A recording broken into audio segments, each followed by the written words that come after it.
La charla es mostrar una semblanza de lo que fue la medicina, la historia de la medicina clásica en la que me formé hasta mi generación en Argentina, por la Escuela Europea, que voy a mencionar, de Claudio Bernard.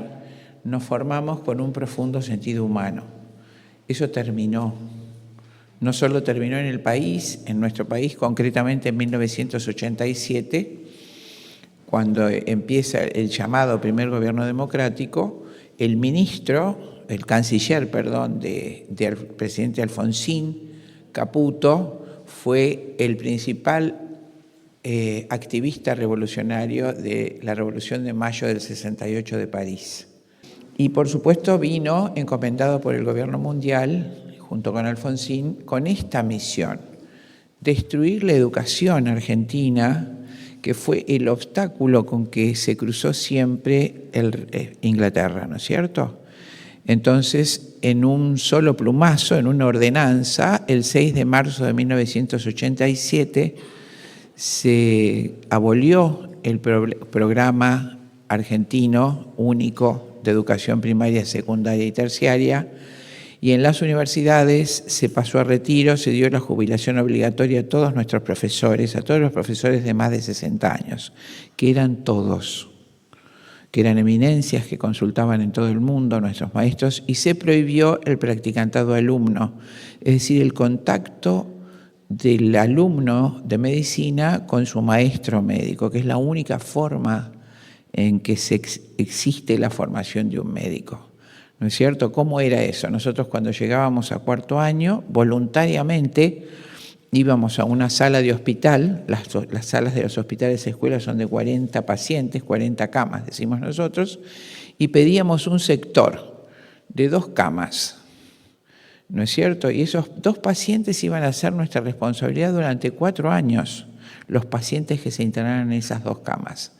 Entonces llegábamos a las 7 de la mañana, tomábamos los signos básicos que nos enseñaban las enfermeras viejas, a sacar sangre, poner inyecciones, poner un suero, ¿no? En cuarto año éramos perros, porque teníamos que hacer todo, se nos decía así, ver el vómito, la materia fecal, todo eso lo íbamos aprendiendo. A las 7:30 de la mañana, el jefe de sala, a veces con el jefe de servicio, pasaba lo que se llamaba pasar sala, que no existe más, con los residentes, que eran los médicos recibidos ya en esa especialidad.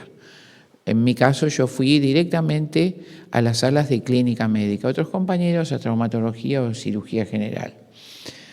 Entonces vos calladito pasabas con tu maestro cama por cama, mientras el profesor, el doctor, revisaba al paciente y le explicaba a los residentes: fíjense, este paciente tiene una neumonía, fíjense el color, cianosis en los maxilares, la respiración agitada, pero además, fíjense, les voy a enseñar a percutir. Entonces esa maniobra con los dedos, hacer ese ruido, se llamaba percusión. Escuchábamos esa matidez, se ponía mate en un círculo que podíamos dibujar. Ahí estaba la neumonía. Escuchen, no hay vibraciones vocales. Entonces uno revisaba, veía, aprendía en la cama del enfermo. Y ya todos, imagínense todos los pacientes que pasan por 40 camas a lo largo de un año, y al año siguiente y al otro. Y de ahí, por eso era tan temprano el pasaje de sala. Por ejemplo, si teníamos que cursar pediatría, a las 8:30 de la mañana íbamos al hospital de niños, 9 meses era en aquella época, las otras especialidades eran más cortas. Aprendíamos con los profesores de pediatría en el hospital y volvíamos a las 11 a nuestra sala. Tomábamos todo lo que había evolucionado el paciente, lo anotábamos con letra clara, si no el profesor nos echaba de la sala si teníamos letra ilegible o errores de ortografía. Fíjense la diferencia abismal, ¿no es cierto? Todo lo que encontrábamos, y nos íbamos el otro día lo mismo, de lunes a sábado, 4 años. Y ya no volvíamos más a la facultad. Ahí nos tomaban examen, en la cama del enfermo. Nosotros teníamos que explicar lo que habíamos visto, revisado, y para eso teníamos que conversar con nuestro paciente, preguntarle Lo primero que nos enseñaban era interrogar, se llamaba anamnesis. Era un interrogatorio largo del que le íbamos a hablar todos los días a ese paciente que estuviera internado en nuestra sala. 2000 años de medicina fueron así. Con esa sola ordenanza en Argentina se prohíbe el practicantado alumno. El alumno se recibe en la facultad sin haber tenido contacto con enfermos y hace pequeñas cursadas de 2 o 3 meses, supuestamente en hospitales de la especialidad, en neurología, cardiología, en distintos lugares, distintos hospitales, de los cuales no saca nada ni aprende nada, sino alguna noción del teórico que le da el ayudante en esa materia. ¿Entienden lo que pasa ahora? Esos señores, desgraciadamente, tienen un título de médicos sin estar capacitados, lo sufren mucho, tienen mucho estrés los estudiantes de medicina, y luego entran a su especialidad, que se llama residencia. Entonces el que va a hacer oftalmología solo sabe qué pasa en los ojos, el otro va a hacer gastroenterología, ignora el resto. ¿Y por qué es eso? Y ahora vamos ya a la historia de la medicina. Porque de esa manera ese señor que tiene el título de médico jamás puede enfrentar un consultorio solo. Tiene que pertenecer a un engranaje, una clínica, un conjunto donde cada uno, porque él solo sabe de eso. Entonces tiene que estar el otro, si el paciente se descompone o tiene una infección urinaria, mandarlo al otro. Y además desconoce si sus propios remedios afectan a los otros órganos, porque no es problema de su especialidad. Se dinamitó la medicina, pero de esa manera el médico está indefenso, inerme, desconoce el cuerpo, desconoce el todo y tiene que actualizarse con la información que le traen los que producen los remedios que él va a dar. Así se maneja la medicina y así vive y muere nuestra gente. Así que vamos a hacer una semblanza, es medio largo, pero en algunos casos cuando están cansados me dicen y adelanto el PowerPoint. Bueno, como ven, el título es Secuestro de la medicina y dictadura sanitaria. Bueno, una rápida semblanza de lo que fue la medicina clásica. Empieza, por supuesto, en Grecia. Los griegos, por primera vez en la evolución de la humanidad, tienen una actitud especial frente al pensamiento. Por eso decimos que llegan al logos, al conocimiento, al saber. Por primera vez en la historia del hombre tienen un espíritu curioso y tienen una actitud libre y desenfadada contra esos dioses mitológicos que pretendían adorar. Y en base a eso, por supuesto, esa curiosidad, ese gusto también por explicar verbalmente lo que ellos estudiaban, hace que el autor de la Ilíada le llame a sus congéneres helícopes, hombres de ojos agudos y vivaces. Ulises, por ejemplo, el de la Odisea, ¿recuerdan? Era sumamente astuto, aventurero, observador y perspicaz, que es la cuna de la medicina, la observación. Entonces, recuerden, 800 años antes de Cristo, los poemas de Homero, por supuesto no es mitología. Un alemán, Steinbeck, hace unos cuantos años, como casi 100, vendió todo lo que tenía y fue a explorar el Peloponeso y encontró 7 ciudades de Troya excavadas, una arriba de otra. Todo este mito de la Ilíada y la Odisea es realmente una historia contada en poemas por Homero. Bueno, esto se remonta entonces 800 años antes de Cristo. ¿Y qué desarrollan los griegos? Una genial capacidad para la observación de la realidad y relatar lo observado. La visión mítico-mágica del mundo, esa adoración a las religiosidades olímpicas, van configurando ese pensamiento heroico del griego. Y la estructura señorial de la sociedad griega, aquea, justamente, además la actividad agrícola ganadera, van determinando una forma de medicina.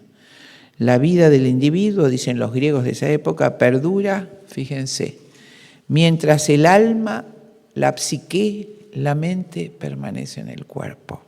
Esto lo recordaré al final, hablando de los trasplantes de órganos. Y el ánimo, entonces, El individuo vive mientras el alma, la psique, está en su cuerpo y tiene el animus, timus, que reside principalmente en una región llamada fren o frenes. De ahí viene esquizofrenia, oligofrenia, todos los términos, que en su momento ellos vinculaban como que el corazón, el diafragma estaban unidos, y esa es otra cuestión que hoy no voy a poder abordar. ¿Qué es el corazón en el ser humano? No es solo una máquina aspirante impelente, es mucho más. Acá tendrían que estar sentados los que hacen trasplantes de órganos, que son la barbaridad y el genocidio más grande de la época contemporánea. Bueno, entonces aparece por primera vez el concepto de medicina técnica, pero recién en el siglo de oro de Grecia, en el siglo de Pericles, con varios médicos. El más ilustre para nosotros fue Hipócrates, pero no fue el único. ¿Y qué le llaman? Entonces ahí adelantan porque tienen un nuevo concepto, physis, que es la naturaleza. De ahí viene fisiología, físico. Y otro concepto que es el arte, el tecné, la técnica que va a aplicar el médico, ya un método, una rutina, un estudio sistematizado. En el siglo VI a.C., el término tecné va a alcanzar una dignidad intelectual plena, ya que por un lado excluye todas las cosas mágicas y por otro lado la definen bien cuando hay tecné. Cuando quien la realiza, el médico, conoce de manera racional lo que maneja, que es la physis o naturaleza de las cosas. Y por supuesto, también hay tecné porque el que lo hace sabe cómo ejecutarlo con acierto. Si no hay eso, no hay tecné, no hay iatría, no hay medicina. Qué geniales los griegos. Es Aristóteles el autor de esta fórmula intelectual. La primera regla, por cuya virtud la medicina se transformó en tecné iatrique. Entonces, iatría es el arte de curar. Por eso, iatrogenia es el daño hecho por el médico, que es lo que pasa hoy, ¿no es cierto? Esto que se hizo para el bien del paciente se transformó en una herramienta de tortura. Bueno, lo vamos a pasar, tiene varios periodos. Antes de Sócrates, la etapa presocrática, el siglo de Pericles es Hipócrates, que es el padre de la medicina. Todos sus discípulos van a constituir una obra clásica que se llama Corpus Hippocraticum, con esos escritos que describe prácticamente todas las enfermedades que hoy conocemos y las distintas formas de curar, que cuando lleguemos a la homeopatía veremos qué pasó, cómo Hahnemann retoma entonces ese concepto de Hipócrates. Por supuesto, se penetra este conocimiento médico en Roma, se desarrolla en las leyes romanas y ahí aparece en el siglo II este gran médico que fue Galeno. Galeno, por supuesto, comete muchos errores en la descripción. Por favor, ubíquense en el siglo II de la era cristiana. Hace disecciones de monos. Él ve la similitud entre los simios y los hombres y hace disecciones y empieza a estudiar los órganos. Pero desde entonces hay dos escuelas en la medicina. Pongan atención a esto. La escuela de Cos y la escuela de Gnido. La escuela de Cos es la escuela de Hipócrates, y esto se los voy a leer. Hipócrates, creador y máximo representante, porque nació en la isla de Cos, por eso se llama escuela de Cos. Representante de la escuela de Cos, decía: no existen enfermedades sino enfermos. El interés de los hipocráticos fue más allá de lo puramente físico para reconocer en el hombre aquello que lo hacía único e irrepetible. Para ellos, las enfermedades en sí no importaban, sino que eran las personas enfermas el centro de su estudio y actividad, poniendo el énfasis en la biografía de cada paciente y en la influencia de la esfera afectiva y social sobre el estado de salud o enfermedad. En cambio, la escuela de Gnino, de Almenón de Crotona, y de la que va a surgir Galeno, se centraba mucho más en la enfermedad como entidad. No nos detengamos en el enfermo, fíjense cómo decía, hay que estudiar y curar la enfermedad, concepción que se continúa en tiempos de Galeno y hasta nuestros días. No presentaba atención al estado general del paciente, sino a la patología. La medicina practicada por la escuela de Cos originó múltiples corrientes humanistas y antropológicas, mientras que la disciplina de Gnido originó toda la medicina actual, que es, por supuesto, atea, mecanicista, pragmática y empirista. Bueno, vamos a pasar un poquito.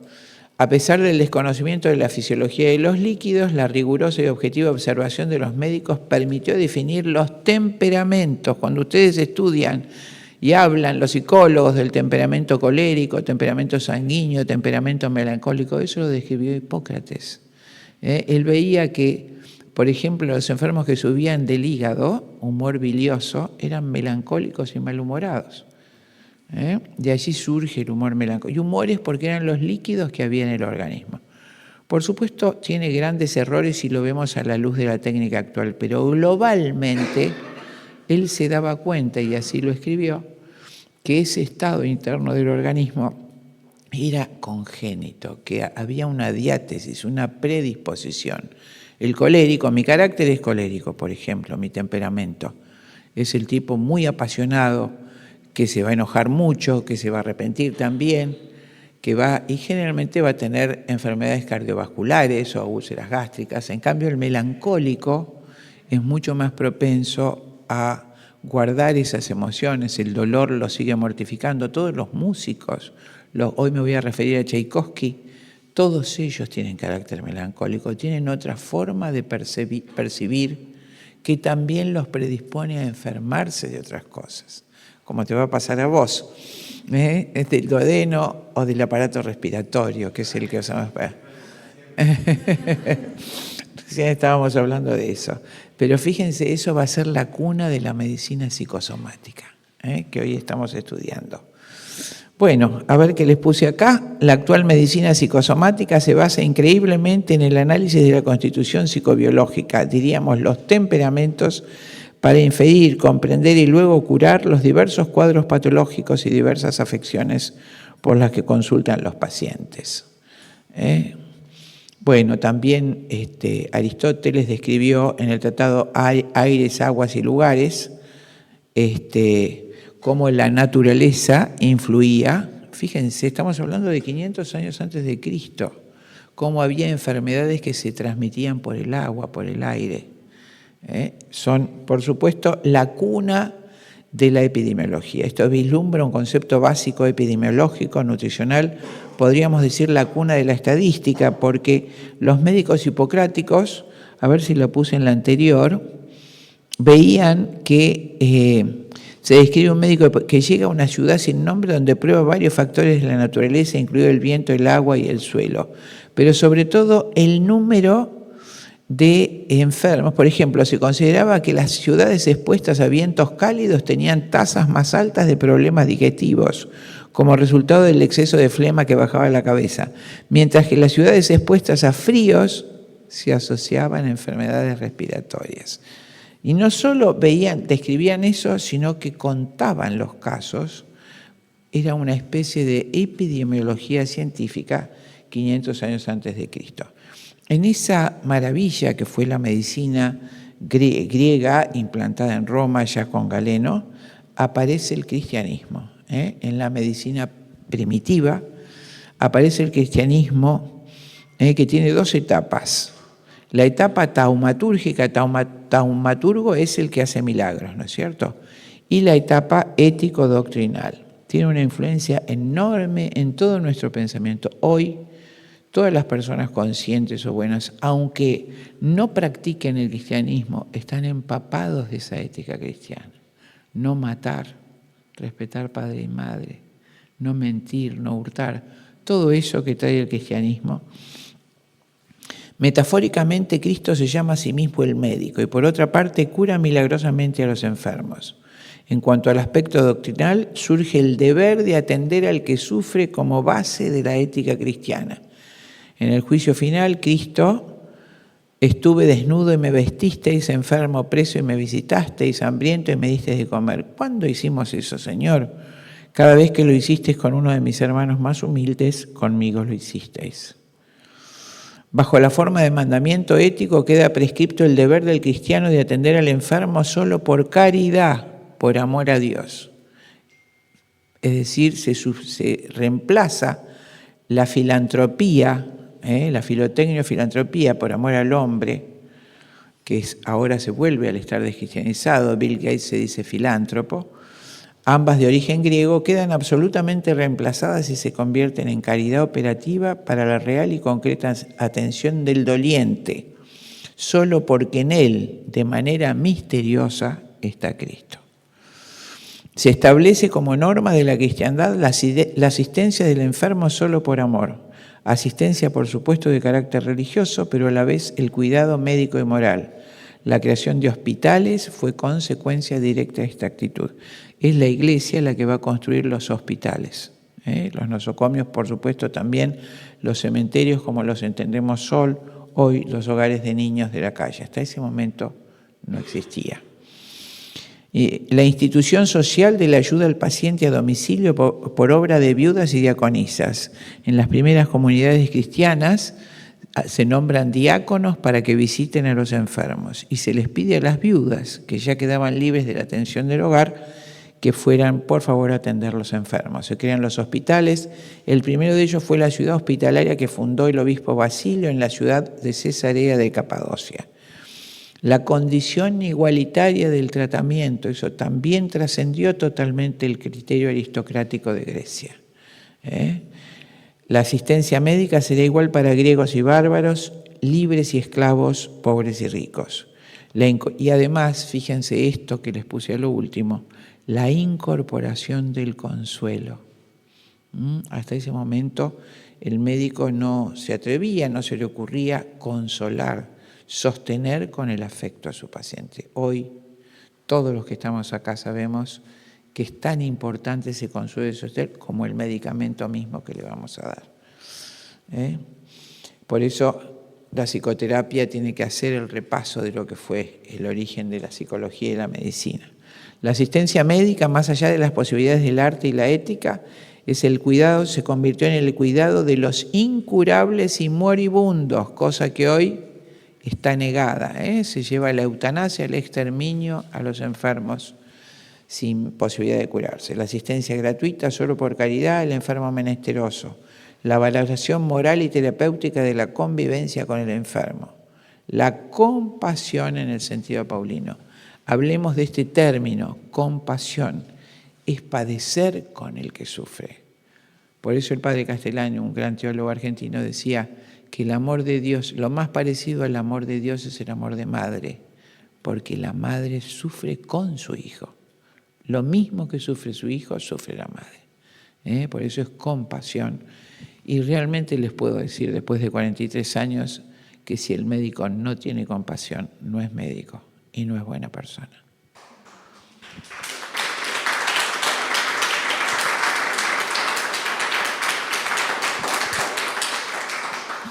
El cristianismo destierra el concepto de enfermedad como castigo, que era de cuño judío oriental. Es decir, el pueblo judío era oriental, no era occidental, ¿no es cierto? Y estaba impregnado de todo ese pensamiento que venía de Babilonia. Si ustedes se acuerdan, algún pasaje del Evangelio, cuando cura a un ciego de nacimiento, al ciego de Jericó, le dicen, no, es ciego porque es pecador, porque sus padres fueron pecadores. Y Cristo dice, no es pecador ni él ni sus padres, y es ciego para la gloria de Dios. ¿No es cierto? Lo cura, pero destierra totalmente ese sentido de enfermedad como castigo y de enfermedad como prueba que venía del antiguo libro de Job, que estabas probado. Por supuesto que estás probado en tu temple y creces con el sufrimiento, pero no es el sentido con que Dios no quiso la enfermedad. La enfermedad, si tuviéramos mucho más tiempo, surge por el desvío del hombre en no hacer el bien que debe, en el origen del hombre, ¿no es cierto? Eso lo estudia la homeopatía, las supresiones. Bueno, ¿qué ramas tiene esta medicina ya de la Edad Media? Tiene 3 ramas, la medicina bizantina, la medicina árabe y la medicina de la Europa medieval. Recuerdan que Bizancio va a empezar cuando Constantino en Grecia se hace cristiano en el año 330, cuando está por caer el Imperio Romano, y crea, por supuesto, Alejandría nuevamente, que va a ser el lugar de mayor esplendor hasta el año 642, que es destruida por los árabes. Tiene el segundo periodo. Esa zona oriental, aún en la Iglesia Católica, se llama Iglesia de Bizancio. Bizancio, el imperio bizantino es el imperio católico oriental. Todo lo que va a heredar Grecia, hoy mismo, el mundo católico tiene otro rito, tiene el rito católico oriental de antes del siglo V. Ellos mantuvieron sus tradiciones y tienen otras costumbres. Y además tiene cosas hermosas, no tiene mucho que ver, pero hay algo admirable. Ellos tenían el canto gregoriano, tenían una estética enorme porque ellos heredan todo el mundo griego. Y cuando se produce el siglo V, un vikingo que se llamaba Rurik, el rojo, quiere decir baja por el río Don desde Escandinavia y llega hasta lo que es Ucrania hoy y funda la ciudad de Kiev, que va a ser el origen de Rusia. Rusia se llama Rusia por Rurek, roja, la tierra roja. Y su nieto es Vladimir. Bueno, Vladimir conquista todo lo que es Rusia ahora, un genio, es muy querido. Ni siquiera Stalin se animó a sacar la estatua de Vladimir, del amor que su pueblo ruso tiene por él. Y el tipo quería poner una religión, entonces manda embajadores a Roma, donde van a ver el rito latino, manda embajadores a los judíos, manda embajadores a los... Todavía no había musulmanes, sino pueblos orientales, y manda unos embajadores a Constantinopla. Y se quedan como 3 meses y vuelven y dicen, tiene que ser esa religión, porque estuvimos con los ángeles, estuvieron en la Catedral de Santa Sofía, y al escuchar los coros gregorianos, de todos esos, estábamos hablando de miles, ¿no?, de monjes cantando, les parecía estar en el cielo. Entonces Vladimir viaja y adopta esa religión que ustedes conocen ahora como ortodoxa oriental por la belleza del rito bizantino.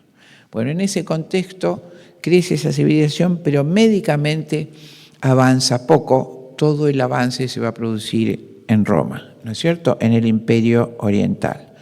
La medicina árabe, por supuesto, se impregna en realidad, aparece, ¿se acuerdan?, en el siglo VII, va a brevar en Siria de las ciudades griegas antiguas que habían traducido Aristóteles y van a iniciar una nueva medicina, una exportación de esa medicina, inclusive con las cañas de bambú, hacían, por ejemplo, las sondas para entrar por la uretra en los varones y disolver los cálculos. Los 2 exponentes más grandes fueron Averroes y Avicena. Interesantísima la vida de Avicena. ¿Y de dónde sacan ese conocimiento? De Aristóteles. Traducen la obra de Aristóteles antes que Occidente. Bueno, pero allí se produce la caída del Imperio Romano. El último joven emperador, también Augusto, es asesinado por Odoacro, un bárbaro. Entran por el norte de Italia, ¿no es cierto? Odoacro lo mata, es decir, lo expulsa, luego lo mata, y Odoacro es traicionado por otro germano gigante que es Teodorico, que se adueña de Roma. Entonces desaparece, los romanos dejan de tener poder o autoridad sobre Roma, se inicia una guerra de sucesión terrible y el mismo Imperio Bizantino viaja el emperador de Bizancio desde Grecia para tomar el Imperio Romano y finalmente es destruida por los vándalos. Ahí cae Roma, cae el imperio, pero se había producido en el mientras tanto durante 2 siglos la mezcla de esos bárbaros gigantes militares, de ruda disciplina militar, con toda esta herencia greco-romana, legal, latina, ¿no es cierto? Y se produce un nuevo individuo que va a ser la Europa medieval. Las fuerzas armadas al servicio de la verdad desarmada. Todo lo heroico de la caballería medieval, lo bello, lo más bello de la historia de la humanidad, peyorativamente la Revolución Francesa lo llama Edad Media. Nada más equivocado, porque es en ese momento donde se produce la explosión de cultura más grande del mundo. En principio, durante las invasiones bárbaras del siglo IV y V, en el siglo V nace un monje, es decir, un hombre, San Benito de Nurcia, un hombre sabio, gigantesco, grandote en Italia, llega a Roma en ese periodo de corrupción, se legalizó el divorcio, el aborto, Roma se caía a pedazos, no nacían niños romanos, eran reemplazados por niños germánicos, entonces ve que no había nada que hacer, había ido a estudiar a Roma y se va a Montecassino y funda el primer monasterio. No existía hasta ese momento la vida monástica. Eso es decisivo para la medicina. Su lema era: tenemos que ser pobres, pero nada tiene que estar roto ni sucio. Ora et labora, reza y trabaja. Y allí se abrían las puertas del convento a las 5 de la mañana, se limpiaba y se ventilaba todo, y al atardecer se cerraba. Y decía San Benito: donde entra el sol no entra el médico, cosa que es cierta hasta hoy. Y entonces allí los enfermos de peste eran internados, pero no se contagiaban.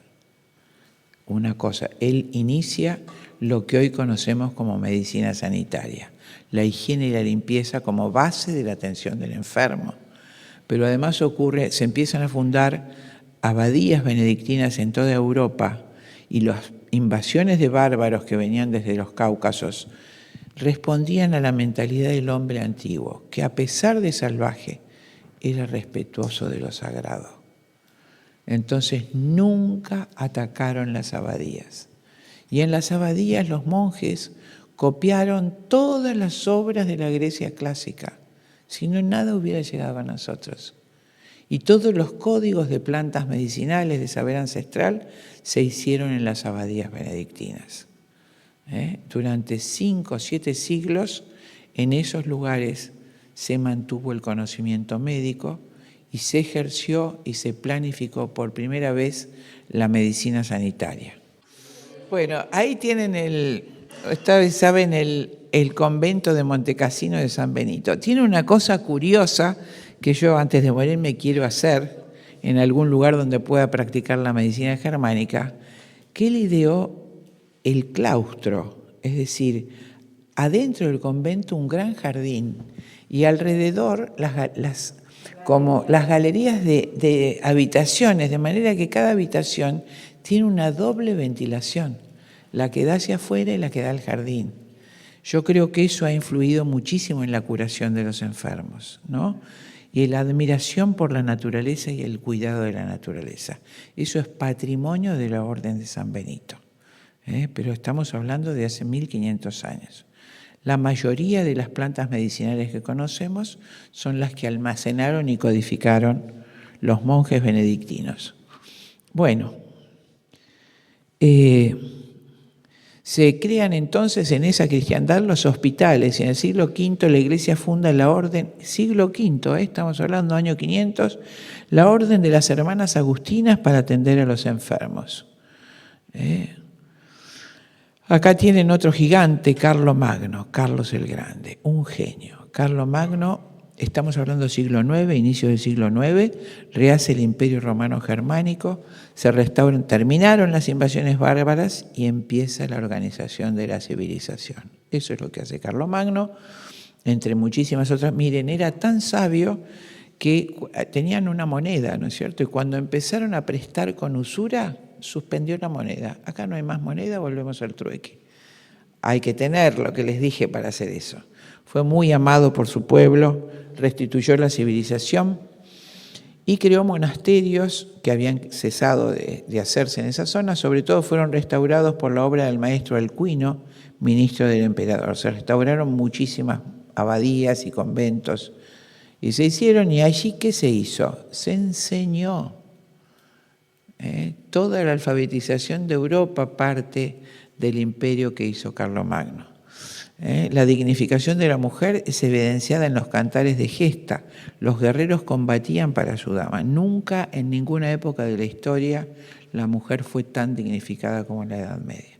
De hecho, hubo muchísimas reinas y la más grande de todas, Isabel la Católica, que fue la que hizo el imperio más grande de la historia de la humanidad. Y el Tratado de Indias es el primer tratado laboral de la historia de la humanidad. Pero bueno, la mujer tenía una decisión enorme en todos, aunque su marido fuera el rey. De hecho, Leonor de Aquitania va a ser la madre de Ricardo Corazón de León, el cruzado más grande de la historia. Y 2 hermanas, que tiene que ver con lo que les digo ahora, Blanca de Castilla en Francia y su hermana Berenguela en España, fueron madres de 2 reyes santos y extraordinarios.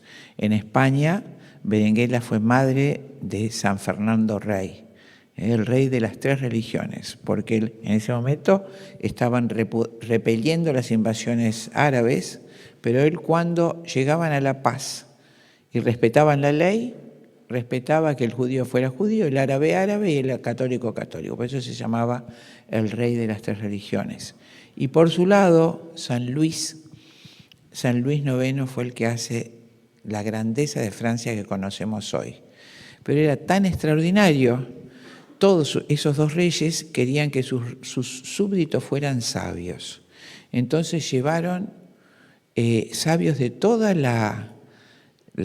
el mundo conocido, desde Arabia, Grecia, ¿no es cierto? Los reyes pagaban su traslado.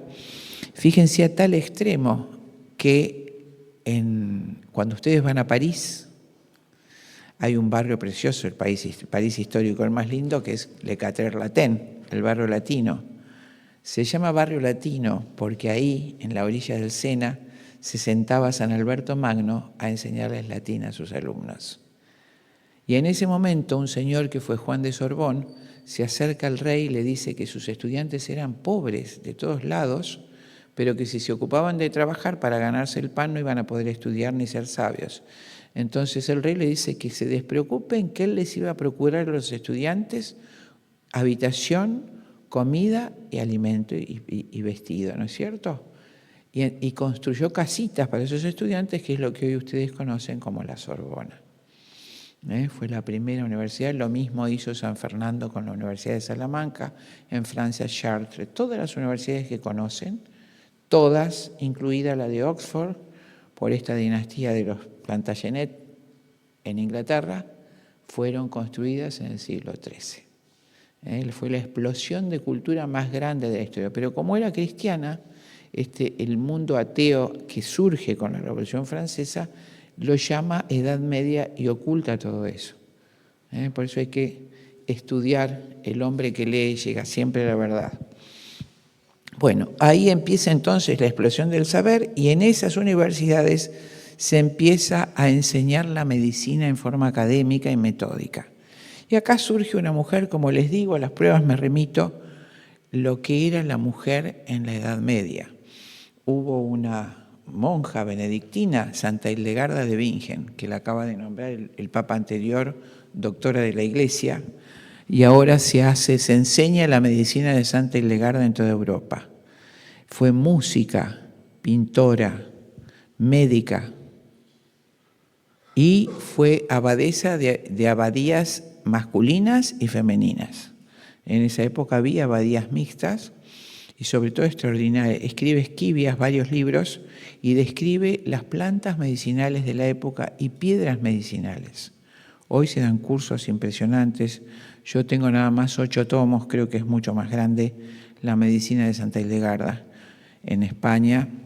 Es un alemán el que ha traducido, digamos, ese nombre antiguo de las plantas a los nombres nuevos y se ha investigado. Era además consejera política. Solían mujeres como ella aconsejar a los reyes o a los nobles y siempre tenían esa capacidad de evitar las guerras, ¿no? Impresionante. La verdad que es apasionante. Una argentina, Azucena Travolse, escribió La vida más linda, el libro más lindo sobre ella, sobre Santa Hildegarda. Los trabajos de Hildegarda presentan aspectos propios de las ciencias naturales, de la medicina psicosomática, de la experiencia, y todo ello en un contexto religioso, ya que siempre buscaba establecer relaciones entre lo producido por la naturaleza y los seres humanos, cuyo equilibrio y salud le importaban en primer término. Esto es, pues, lo que interesa al médico actual, haciendo de Hildegarda una mujer contemporánea por excelencia. La traducción inglesa de su obra, Causa et Curae, fue traducida al inglés como medicina holística.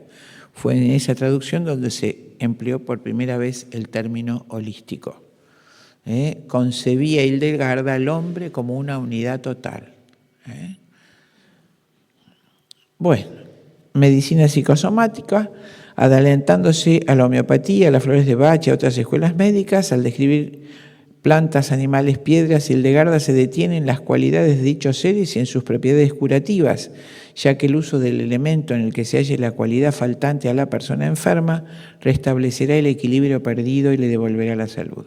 Por otra parte, conocedora de su interacción, no separa los estados anímicos de los males corporales, trabajando ambos en la curación del enfermo.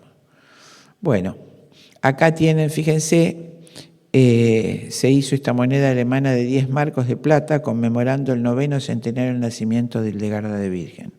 Los médicos alemanes hicieron acuñar todo lo que hoy conocemos como médicos naturistas y homeópatas, hicieron esta moneda con la imagen de Hildegarda.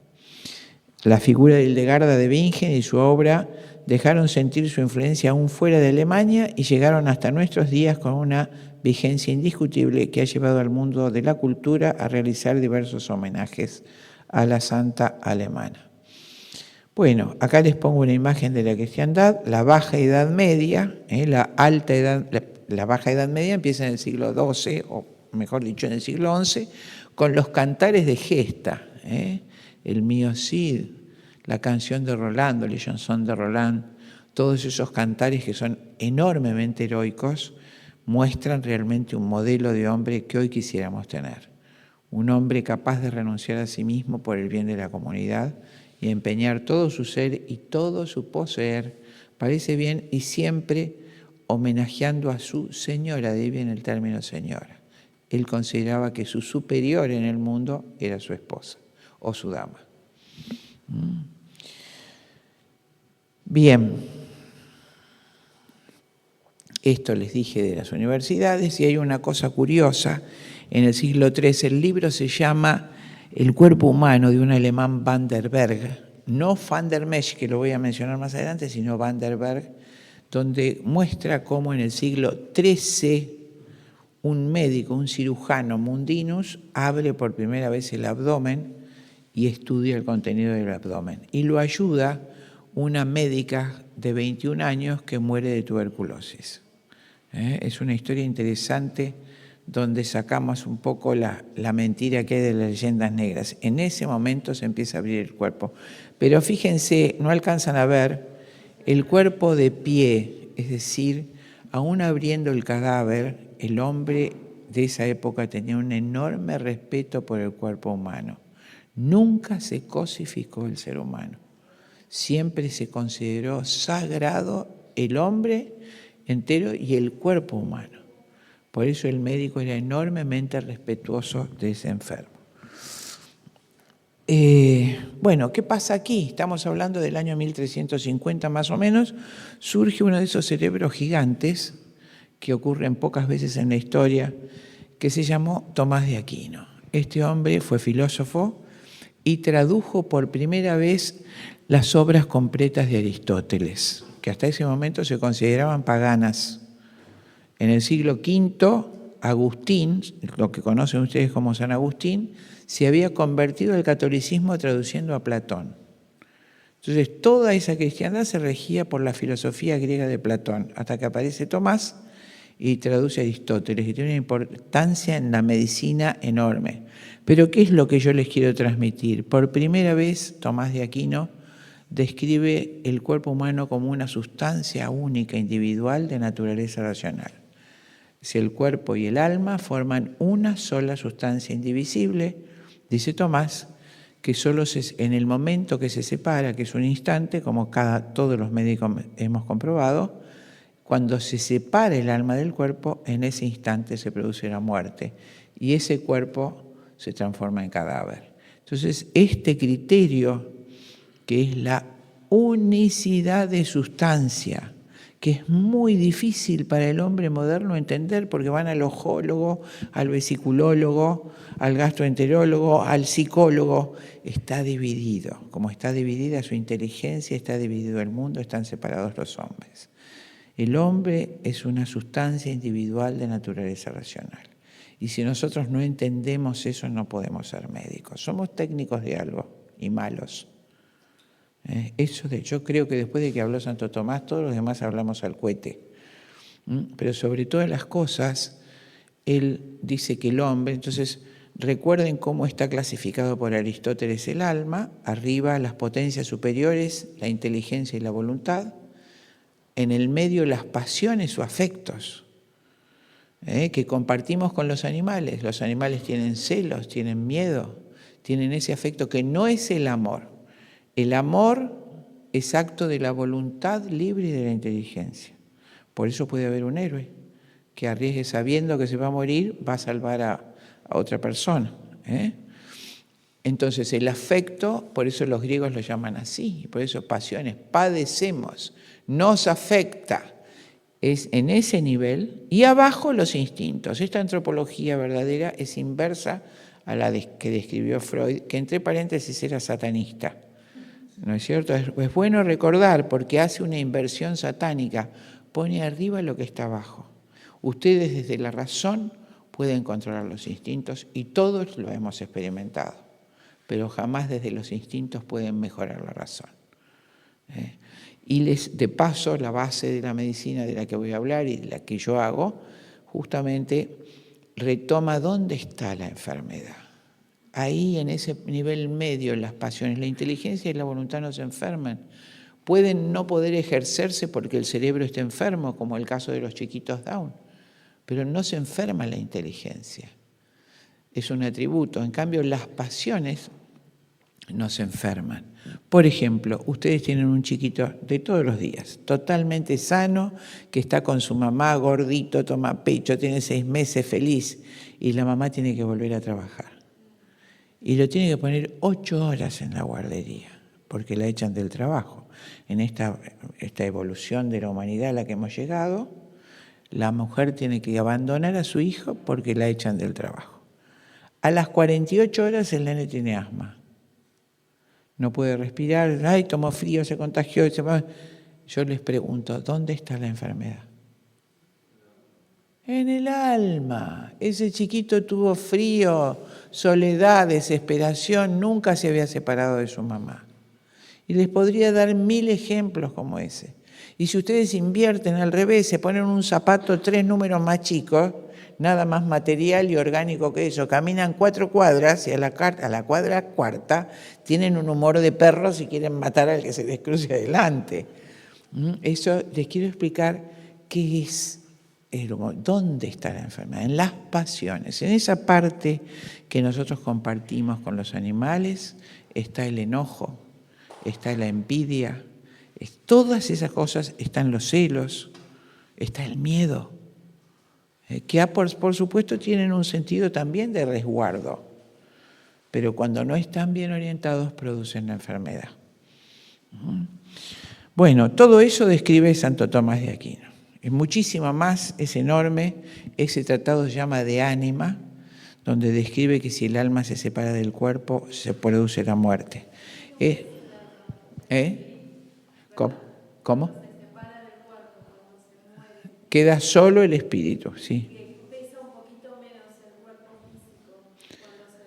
Mira, así lo he leído, pero no lo he verificado. No te lo puedo decir, pero claro, así se dice, pero nunca lo verifiqué. Así que en general solamente me atengo a lo que tengo certeza absoluta de decirles. Cómo es que la muerte es un instante. Todos los médicos viejos sabemos que hay un momento que vos haces resucitación y no sale, hizo paro y se murió. No es ningún proceso, eso es una mentira, es un instante y también responde a las leyes de la física, como las leyes, recuerdan, las leyes de la termodinámica. La segunda ley de termodinámica es la entropía. Dice que todo sistema energético, para mantenerse en orden, necesita el aporte de una energía externa. Como es el organismo humano, el aparato digestivo, la célula es un microcosmos, esa energía que se aporta es lo que llamamos alma. En el momento que se separa eso, que lo podemos describir, pero en realidad nadie lo ha visto, pero sí sabemos que se separa, inmediatamente empieza la descomposición orgánica. En el instante que se separa, es un instante que te querés morir. Me pasó con una secretaria, 25 años secretaria mía, hizo un infarto masivo, hizo paro y no la pude sacar. Es un instante. como es un instante la generación de la vida, en el momento que se fusiona el ADN de la madre con el padre. Y eso lo digo y lo recalco porque es una enorme mentira el trasplante de órganos. El paciente está vivo y ustedes lo abren para sacarle el corazón vivo. Y soy la única médica en Argentina que ha levantado la voz.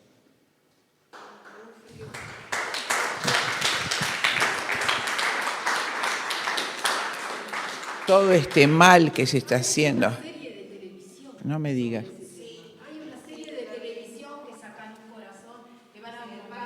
Claro, nos van acostumbrando a que es todo normal. Es un horror. En ese instante que el corazón se trasplanta, sacan el corazón de uno que sí. todavía no terminaba de morirse, pero el corazón sigue vivo, se lo meten a otro que está vivo, le sacan el corazón y lo ponen nuevo. ¿Hay alguna transferencia? Sí. Mirá, yo he recogido datos, otros me dicen que no, otros pacientes, pero en muchos pacientes ellos sienten cosas que antes nunca habían sentido y la familia te dice que está cambiado. ¿No es cierto? El corazón no es una máquina y si ustedes pueden llegar a abstraer la mente en este momento conmigo y entender que en cada célula está el todo y que esa es la unidad de la que yo hablo, se van a dar cuenta que en ese corazón está el otro hombre. Si ustedes piensan esto que les digo, en el trasplante de órganos se concreta como en nada esta anticultura moderna de la muerte. Es decir, es reducir al hombre a un nivel utilitario. Me lo contestó el doctor Hugo Esteva en un programa de televisión que hice con Juan Manuel hace muchos años, 20 años. Le dije, pero el paciente está vivo. Bueno, pero es transformar algo inútil en algo que sirva. Ese es el concepto. Esa persona dejó de ser útil. Es una barbaridad. Este mecanicismo del que les hablo, que ahora voy a desarrollar, termina en ese sentido utilitario de la persona, que si seguimos avanzando es el uso de los chiquitos para el adrenocromo. Es decir, ¿les sirve? ¿Cómo les sirve? ¿Cómo transformar algo que sirve, que no sirve, en algo que sirve? Pero eso lo dice un médico que además se dice católico y que hace trasplantes hace 40 años en el Hospital de Clínica de Pulmón. No estoy adelantando el tema, pero quisiera que ustedes se vayan con la noción de lo que es el hombre y lo que es la medicina, porque nosotros tenemos que luchar para que se respete al hombre, para tomar conciencia. Cuando ustedes anotan y creen que hacen un acto de caridad, porque el nene muerto, el nene que tuvo un accidente le da los órganos al otro, ustedes están ya determinando con sentencia, porque muchas veces en 43 años de médico he visto que los pacientes que determinamos insalvables, inviables, sin posibilidad, se levantaron. Es un tiempo que no sabemos. Hay muchísimas más cosas que no sabemos de las que pasan. Hoy es eso, mi amor, no es era. No sé si lo puedo mostrar ahora, pero ellos, todos los enemigos políticos, los mandan a campos de trabajo, clasifican los órganos. Tengo filmado todo eso. Y llega el micro con la unidad de trasplante, llevan el preso ahí, lo ejecutan, le sacan los órganos y lo ejecutan. Hoy es así y va a ser así en nuestro país si nosotros no luchamos. El paciente rico que paga, este concepto de trasplante ha dado lugar a un mercado terrible. En el día 31 de julio de 2018, cuando estaba debatiendo en contra del aborto, si te acordás, Quique, cuando fue ese debate en el Senado argentino, me llega, prendo la luz del teléfono. En Dinamarca, el país más evolucionado del mundo, ese día una nena de 11 años en la cama de trasplante para ablación se levantó sin secuelas. El padre le hizo el juicio más grande de la historia de Dinamarca al gobierno, en el momento que le iban a matar para sacar los órganos. Como dice Shakespeare, hay muchas más cosas entre el cielo y la tierra de las que sabe nuestra filosofía. El que procede así es un temerario y lo pagará, acá y allá. Pero nosotros tenemos que saber que ese no es el camino. Nunca el camino es matar a alguien. Nunca. Si no aprendemos eso con la historia que hemos vivido, no aprendimos nada. Bueno, seguimos acá. Entonces, según Tomás de Aquino, al comprender al hombre como una unidad sustancial, cuerpo y alma, es fundamento de lo que hoy denominamos medicina integrativa, holística, psicosomática, es en fin el fundamento de la verdadera medicina. Aparecen, por supuesto, dos pensadores, Guillermo de Ockham y más adelante Hume, ¿no es cierto? Guillermo de Ockham niega todo lo que dijo Santo Tomás, niega los universales de Aristóteles. Aristóteles dice que el bien es bien siempre, que hay bienes secundarios. Los sofistas decían que lo que es bueno de un lado de los Pirineos es malo del lado del otro lado. No, hay un bien único, además hay bienes secundarios. Y el bien último es la felicidad del hombre, donde el hombre, al desarrollar todas las virtudes, llega a ser feliz. Las virtudes es el justo medio, dice Aristóteles en la Ética Nicomaquea, por ejemplo, ni cobarde ni temerario, valiente. Esa es una virtud. Vir viene de varón, y él escribe la Ética mirando al gobernante de Atenas, que era Pericles. Fíjense cómo fue una realidad y tiene que volver a ser una realidad. ¿No es cierto? Entonces, ¿qué dice también Aristóteles? Y amplía Santo Tomás. En esas propiedades del alma que les dije, las funciones más altas del alma, que son la inteligencia y la voluntad, Santo Tomás agrega una que se llama intellectus. Dice que está por encima de la razón, que es esa propiedad que tenemos los hombres de ver más allá, de ver el bien y el mal y de ver la esencia de las cosas. Digamos, es perfecto ese término, quiere decir visión en griego. Hoy no hay un término que se parezca, pero sería como la fusión de intuición, inteligencia, sabiduría. Eso sabemos que lo tenemos. Cuando uno dice, esto está mal, y no sabemos por qué está mal, o esto está bien, o esto es de determinada manera. Hay hombres que lo desarrollan más que otros. Por supuesto, Guillermo de Ockham dice que no hay intelectus, que la potencia más alta del alma humana es la razón, la ratio. Y en él se basa Hume, el que va a cimentar la medicina empirista, que dice que la razón o ratio se alimenta por los sentidos, por la experiencia de los sentidos. Lo que toco, huelo, entonces lo que no toco, no huelo, no veo, no existe. Por lo tanto, no existe el alma. Fíjense las consecuencias. Entonces, como se cree, se piensa, como se piensa, se gobierna, y como se gobierna, se vive, que es lo que nos está pasando ahora. Bueno, así que ese desvío de esa filosofía que llevaba 1400 años de evolución, más los 500 de la Edad de Oro de Grecia, termina con Guillermo de Ockham y empiezan los pensadores que van a surgir en el Renacimiento. Y acá, ¿quién aparece también? La masonería. Pero eso requiere una charla especial que no vamos a hacer ahora. ¿Qué ocurre en el Renacimiento? Un paso crucial de la medicina, la disección del cuerpo humano, pero ya no con el respeto que se hacía unos siglos atrás. Fue Vesalio quien en 1543 edita por primera vez una obra sobre la composición del cuerpo humano, y acá les quiero mostrar el cuadro de Rembrandt, Lección de Anatomía, donde el hombre, pobrecito, está totalmente cosificado. No está de pie. Está cosificado y se muestra como un objeto. Esto es el Renacimiento. El Renacimiento debió ser hermoso porque era justamente fusionar todo lo que venía desde el siglo XIII, más lo griego y lo clásico, cuando en realidad se transformó en sus frutos en la obra de la masonería, que van a crear los Cromwell en Inglaterra y que es otra historia.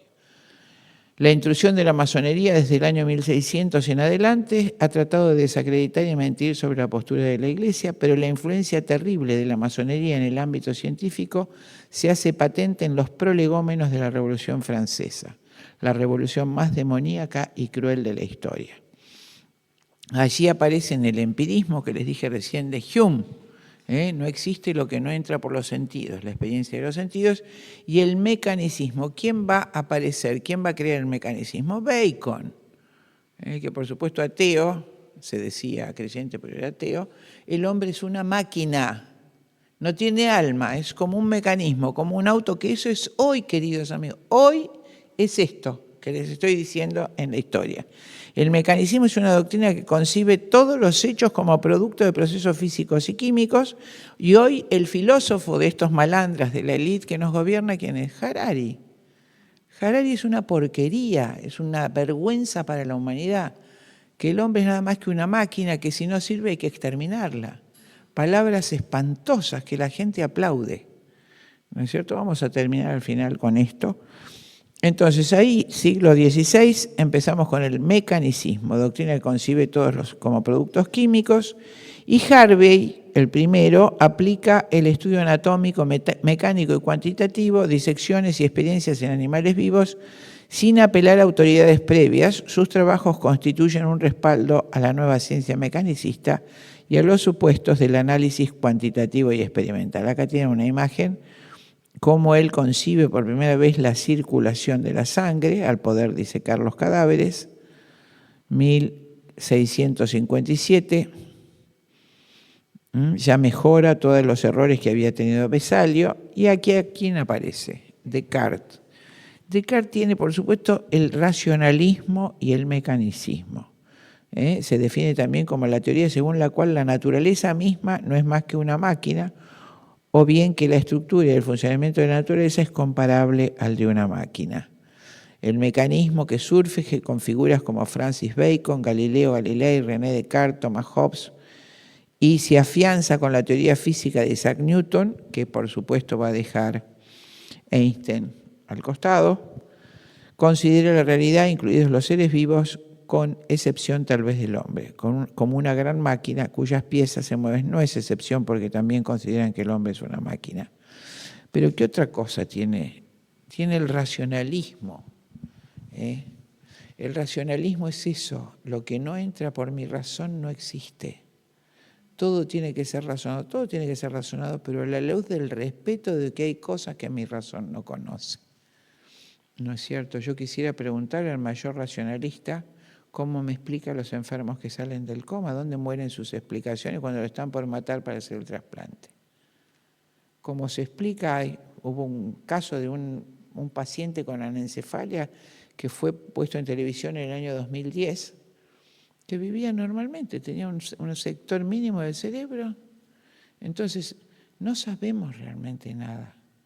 Y ante no saber, me acuerdo que le pregunté a Hugo Esteva en televisión, le digo, entonces, ¿pero vos me podés jurar que el alma de ese paciente no está cuando vas a hacer el trasplante? No, no puede. Entonces eso es un asesino. Es como decir que ustedes están apuntando con una carabina y no saben si es un ciervo o un niño y tiran igual. Todo eso es el racionalismo y el mecanicismo. Son los pensamientos. Siempre se razonó. Aristóteles vivió razonando. Lo que no dijo Aristóteles es que la razón es la última instancia. Qué desgracia si nuestra razón limitada es la última instancia de las cosas. Dejamos todo el universo afuera. Pero bueno, hijo de la soberbia. Y la otra cosa, cuando su frase tan grande, pienso, luego existo, inicia lo que se llama subjetivismo en filosofía. No nos interesa ahora, pero es brutal. Cuando los griegos, que eran realistas, ellos miraban el universo y tenían un sentimiento de indigencia y de contingencia, es decir, se veían necesitados de alguien más poderoso. Yo no puedo definir a alguien que debe saber todo esto y yo no lo sé. Y contingencia. ¿Qué quiere decir? El universo existe sin mí. Aunque yo no exista, va a seguir girando. Y eso despertaba en el griego una humildad. Y tenían una ley que era objetiva. No era lo que yo quería, sino lo que hace bien a la comunidad, a pesar de mí. La ley es objetiva a mí, no digo yo lo que me conviene a mí como ley última. Cuando Descartes interviene, en él se va a basar Kant, que dice que la realidad, basado en el subjetivismo de Descartes, todo lo que ustedes son lo crea mi pensamiento. Ustedes existen porque mi razón lo dice. ¿Ustedes se dan cuenta de la barbaridad? Eso es el subjetivismo. En eso se basa el estructuralismo actual de la política de género. Yo creo lo que quiero. No hay una naturaleza que yo respete, ni una naturaleza que debo contemplar y que debo aprender y debo entender. Yo construyo desde mi cabeza lo que yo quiero. ¿Entienden? Bueno, seguimos un poquito más. Cuando quieran que pare me dicen, por favor. Sí. Lo que estoy explicando del constructivismo de Kant, el subjetivismo y constructivismo de Kant. Y de Descartes, recuerden esa frase tan famosa de Descartes, pienso luego existe, es decir, porque pienso existo. Mi pensamiento me da la existencia. Entonces el enfermo discapacitado, ustedes piensen las consecuencias, discapacitado temporal o definitivamente no existe. Ese es el sustento del trasplante de órganos. Así lo dijo en 1967 el que hizo la nueva ley de muerte. El ser humano que no piensa no es más persona ni ser humano. Textuales palabras en las que se hizo el trasplante de órganos. Qué bárbaro, es así. Es así, pero si no aprendimos toda la historia del hombre, amor, y llegamos a esto que es, digamos, eso multiplicado por millones, porque están matando criaturas para sacar los órganos y para usarlas para... Estamos hablando de millones de niños por año. Bueno, sigamos. Origen y evolución de la medicina contemporánea. Ya cuando termina el Renacimiento, el racionalismo empieza con la Revolución Francesa, empieza la medicina contemporánea, medicina del siglo XIX. Acá empiezan todas las distintas escuelas, pero ustedes piensen que ya ese pensamiento de la Revolución Francesa, que lo va a imponer Voltaire, ¿no es cierto? Cuando matan a los reyes, buscan una prostituta desnuda, le ponen una corona y le llaman la diosa razón, y la pasean por París. Entonces todo lo que no entra por los sentidos, no alimenta la razón, no existe. Todo es una superstición, todo lo antiguo es una burla, hay que tirar todo ese saber ancestral de que ni siquiera les hablé, les di 3 pinceladas. Imagínense todo lo que hay atrás. Eso hay que tirarlo. Eso es el pensamiento de Voltaire, de Marat, de Rousseau. Romper con todo eso, porque nosotros somos racionales y iluminados, por supuesto.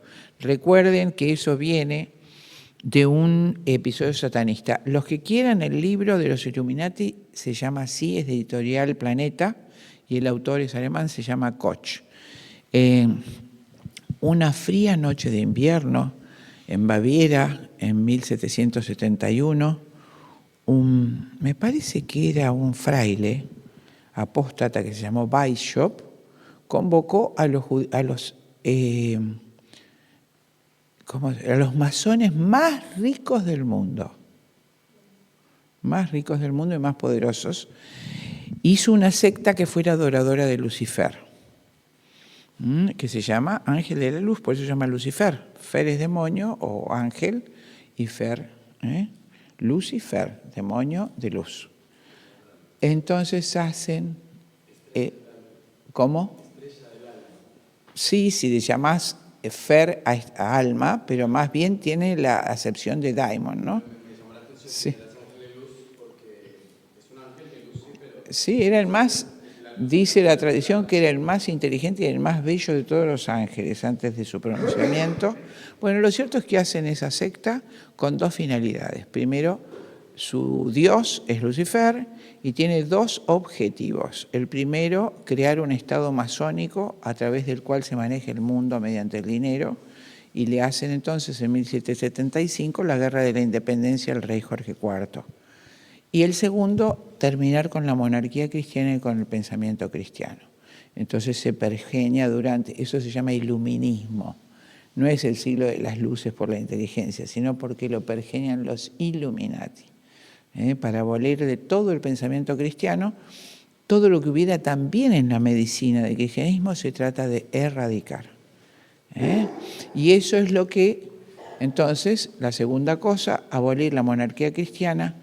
¿Por qué Francia? Porque el rey francés que les mencioné, Carlomagno, fue ungido como rey santo. Por eso Francia era la expresión más grande de la cristiandad y tenía que ser destruida. Se hace la Revolución Francesa, en 1789 se degüella a los reyes y se impone, se crea la pornografía. Para que ustedes sepan un dato más, esos libelos los pagaba Federico de Prusia, que era un terrible masón, y decía, entonces ponía en situaciones sexuales a los reyes, al hijo de la reina, para burlarse, para que el pueblo pierda el amor y el respeto a sus reyes. Cuando vayan a París, acérquense al Palacio de Versalles, que es una belleza, y cuando entran a la cámara del rey, arriba de la cama hay una estatua bellísima labrada en la pared, un relieve de una mujer hermosa, y dice abajo en francés, es Francia cuidando a su rey, ¿no? Ellos tenían un amor extraordinario por su monarca. Tanto es así que cuando les cortan la cabeza quieren alentar a la turba para gritar, y se hizo un silencio sepulcral, se arrodillaron todos y una tormenta terrible de granizo, 10 años de frío y hambre en París. Pero ningún francés se levantó ni habló cuando mataron a sus reyes. Eso fue la segunda concreción de los Illuminati, la Revolución Francesa, que inicia todo el pensamiento contemporáneo de la medicina de que estamos hablando. El racionalismo y el ateísmo. No hay nada sagrado en el cuerpo humano. El hombre es una máquina, no tiene alma y sirve mientras es útil y piensa. Y si no piensa más, como en China, se lo eutanasia y se lo tira, o se lo transforma en abono de las... Bien. Allí empieza entonces... Se había avanzado enormemente en las alteraciones anatómicas que las diversas enfermedades producían en los órganos.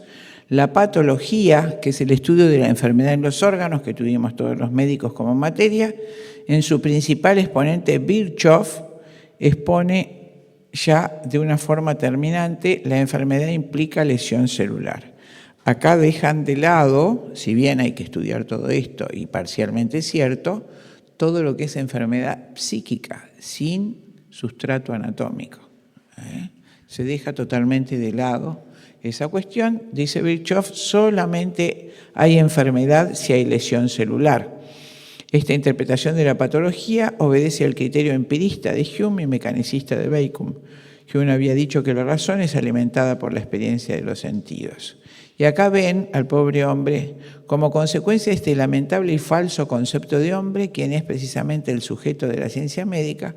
La medicina ejercía prácticas muchas veces brutales, a saber, por ejemplo, las lesiones sifilíticas, los chancros se trataban con mercurio y los pacientes morían con cuadros neurológicos producidos por la lesión mercurial. Los chiquitos eran tratados con tintura de belladona, de atropa belladona, que es venenoso, y se morían. Como podía, si era dosis bajas, curar el dolor de estómago. Era todo así. Y les cito cómo murió Tchaikovsky. Ustedes saben que en esa época, Tchaikovsky, para que nos ubiquemos, en 1812, escribe la obertura de 1812 cuando expulsan a Napoleón, ¿no es cierto? Y él festeja que echaron a Napoleón de Rusia. Era extraordinario, él sí era un melancólico y estaba atravesando una gran depresión. Su esposa había tenido una locura, estaba en una casa psiquiátrica, los trataban a cadenazos a los locos, era una cosa. Bueno, lo cierto es que él se enferma de cólera, dicen que él tomó el agua contaminada a propósito, puede ser. Lo cierto es que para curarle el cólera lo sumergen en la piscina con agua hirviendo. Así muere Tchaikovsky. Quemado vivo igual que su madre, siempre había tenido el terror de que le hicieran eso. Porque como existía la ancestral costumbre sabia de hervir el agua para no contagiarse el cólera, entonces los racionalistas creían que si le ponemos agua caliente, los racionalistas, ¿se dan cuenta? Pero es un ejemplo magnífico de lo que les quiero decir.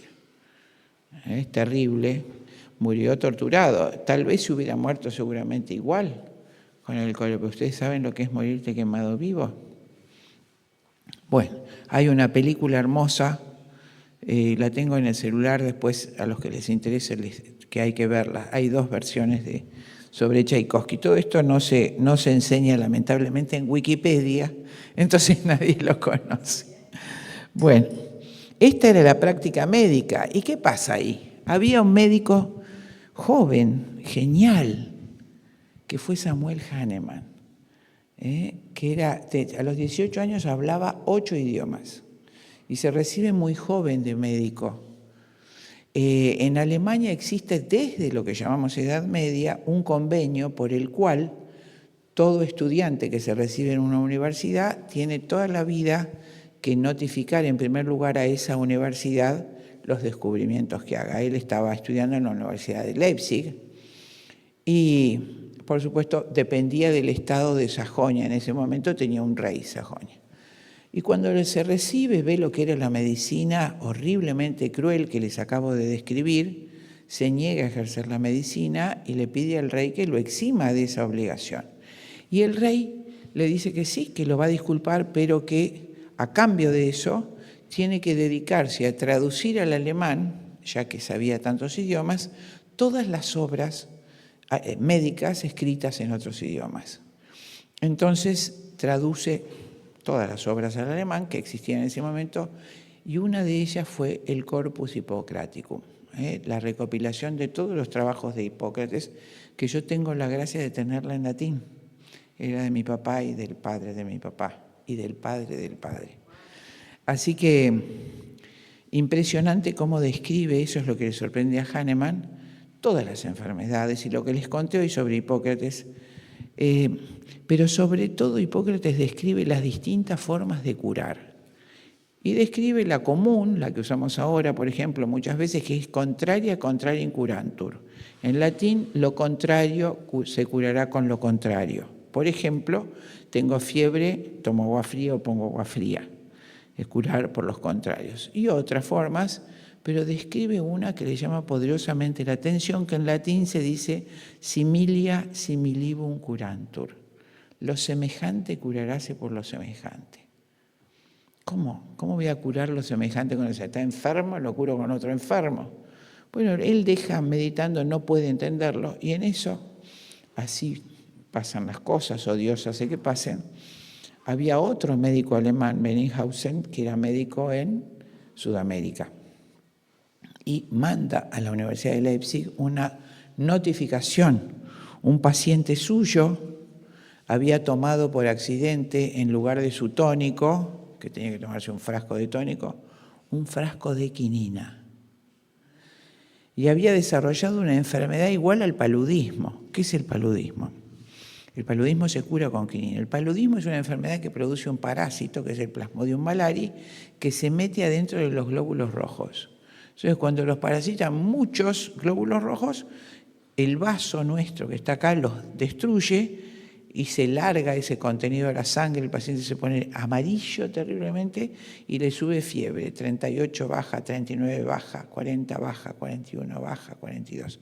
Se llama fiebre cuartana. Terrible. Y cada vez que baja, transpira, pierde en una sola crisis 5 o 6 kilos. Y así pasan muchos años, varios, hasta que se muere. Justamente los indígenas curaban la malaria con la corteza del árbol de la quina. Entonces se separaban lo que conocemos como quinina, pero con pequeñas cantidades de quinina, entonces se curaba. Se iba muriendo el parásito y se iba curando la malaria. Y este hombre se toma todo el frasco, en vez de las pocas gotas que había que tomar, no tenía el paludismo, eran de su mujer.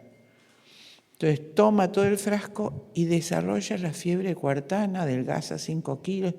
¿Cómo? Entonces Hahnemann recuerda lo que acababa de traducir de Hipócrates. Quiere decir que una sustancia, piensen esto, ¿no?, que en pequeñas dosis puede curar una enfermedad, en grandes dosis puede producir una enfermedad semejante, no igual, porque no está el bicho, no está el problema, no es la misma, sino una enfermedad semejante, con los mismos síntomas, la misma evolución. Entonces dice Hahnemann, y si yo todos estos remedios horribles, la belladona, el mercurio, el eparsulfuro, el sulfur, que son venenos que están usando mis colegas, si yo los diluyo, hago como hizo sin querer, pero yo lo hago queriendo, lo voy a diluir. ¿Y cómo lo voy a diluir? Ustedes piensen que en ese momento un universitario era universitario, Nosotros, después de la reforma del 18, no somos. Cada uno estudió un poquito de una especialidad. O sea que estudiaban química, física, eran sabios. Y entonces dice que si él diluye 1 en 100, una gota en 100 gotas, para darles una medida, de ahí toma una gota en 100 y otra gota 6 veces, cuando ustedes, eso se llama número de Avogadro, 0 por 9 a la menos 23, si ustedes diluyen así, dice Hahnemann, no hay más sustancia química, pero algo tiene que quedar, pero no lo puede enfermar al paciente, porque no está químicamente. Él se adelanta 200 años al conocimiento de la memoria celular. Eso que sabemos que el agua, si la someten a una temperatura distinta, cristaliza como cristalizaba antes hasta que se adapta. Los elementos químicos tienen memoria molecular. Entonces él diluye las diluciones decimales, por ejemplo, el mercurio. El mercurio, cuando ustedes se intoxican, produce úlceras en la piel, en las mucosas, con pus, fiebre terrible, deterioro. Entonces, lo prueba con sus discípulos, lo prueba en él mismo, diluido a la sexta decimal. Luego hace diluciones en decimales y lo toma muchos días a ver qué le pasa y lo toman sus compañeros o alumnos médicos. Entonces ve que en alguna parte, en alguna pequeña porción de ese conjunto de médicos, en algunos hay una susceptibilidad individual, produce las sensaciones del dolor de las úlceras del mercurio y la irritación en las mismas zonas que se producía. Entonces lo hace 2 veces, eso se llama patogenesia. El remedio homeopático se experimenta en el hombre sano, no en el enfermo. Voluntario y sano. Y casi siempre somos médicos los que probamos los nuevos remedios homeopáticos. Y luego, por tercera vez, entonces, si me produce síntomas semejantes a la intoxicación mercurial, cuando tengo una angina que parece mercurial, con úlceras cráteres llenos de pus y 40 grados de fiebre, le voy a dar mercurio a ver si se cure. Oh, sorpresa, se curó. Entonces se hizo enormemente famoso porque había una epidemia de sarampión que se curó con belladona diluida.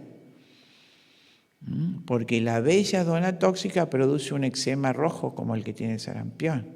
Entonces lo diluye y lo aplica entonces en la persona que similia similium curantur. Empieza a tener un éxito enorme en el tratamiento de epidemias. Quiero que se ubiquen conmigo, nace en 1755, muere en 1840 por ahí. En ese momento San Martín, nuestro santo de la espada argentino, no podía cruzar los Andes porque tenía una úlcera sangrante de estómago. El médico había estudiado homeopatía y le da fósforo, cicatriza la úlcera, puede cruzar y finalmente cuando llega a Perú se cura del todo. Cuando vayan a Mendoza, en el Museo Histórico de Mendoza está el botiquín homeopático de San Martín y el remedio que él usó, el fósforo.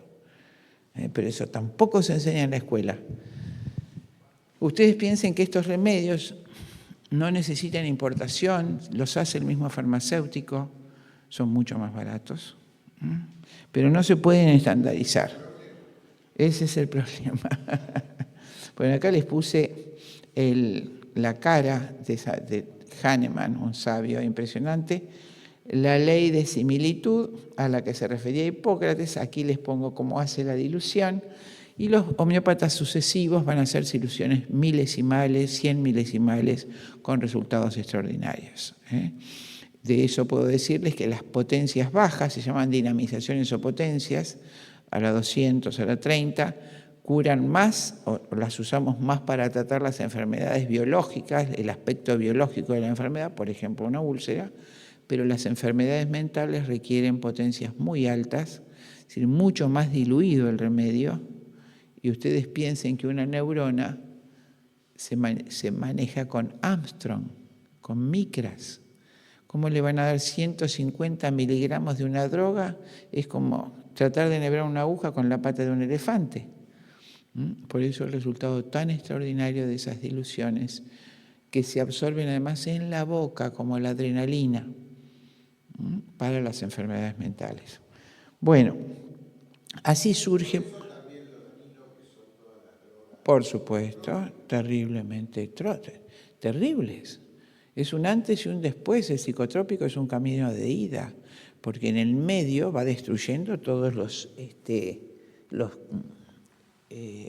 elementos, ¿cómo le llamamos nosotros?, que intercurren como la adrenalina y la noradrenalina en el sistema nervioso. Los transmisores, neurotransmisores. Los neurotransmisores. Todo el psicofármaco que se usa crónicamente va destruyendo los neurotransmisores y sus fuentes. Por eso después hay síndrome de abstinencia y por eso la persona no va a recuperar nunca la lucidez o la memoria que tenía antes. Pero bueno, ¿qué les puse acá? Bueno, fíjense, también en el siglo XIX surgen escuelas llamadas naturistas o naturópatas, cuya expresión más cabal fue el doctor Carton en Francia. Cuando ustedes, ahí les puse la portada de una de las novelas más hermosas que leí, Cuerpos y Almas, de Van der Mesch. Es una novela que les hice leer a todos mis hijos. Es hermosa, cómo se desvirtúa en Francia la medicina. 2 estudiantes operan sin necesidad de una chiquita de anginas y se les muere y se escapan por la ventana para que la madre no los vea. Se va pasando todo lo que uno vio en el hospital, pero ahí el protagonista, Michel, se enamora de una chica tuberculosa que estaba desahuciada. Y en ese momento aparece un médico, que es Carton, el naturista, que le dice que no le dé más calcio, ni inyecciones, ni hierro, que la saque y la lleve a un lugar soleado.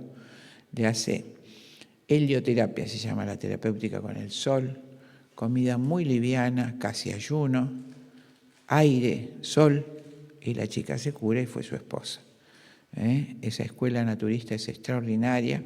Hay varias, yo les diría que es la más representativa. Francia nos lleva a la delantera en muchos aspectos de la medicina.